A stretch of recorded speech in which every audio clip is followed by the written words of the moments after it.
काय मग काय दिवाळी हा हा दिवाळी आले की जवळच दिवाळी. मग काय शॉपिंग करायचे? कशाला टेन्शन घेता, आपलं शिवखुशी लेडीज शॉपिंग आहे की.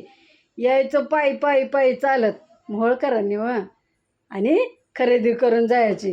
कारण आता अजून आम्ही 2-3 प्रकारचं पॅटर्न आणलेलं आहे. ती आपलं बघा, ही व्हायरलवाली साडी एक आणली आहे. परत इथं एक पॅटर्न आणला आहे साडीचा,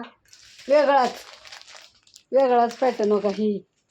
आणि परत म्हणलं तर ह्या एक साडीचं पॅटर्न. तर असं वेगवेगळं काय काय काय काय मटेरियल भरलेलं आहे आपण. काही इथं एक आहे, इथं एक आहे का. असं वेगवेगळ्या पद्धतीचं पॅटर्न भरलेलं आहे. आणि आधीच्या पण साड्या आहेत आपल्यापाशी. तर पाहिजे असल्या तर नक्की या आणि आपल्या घरी भेट देऊन जावा.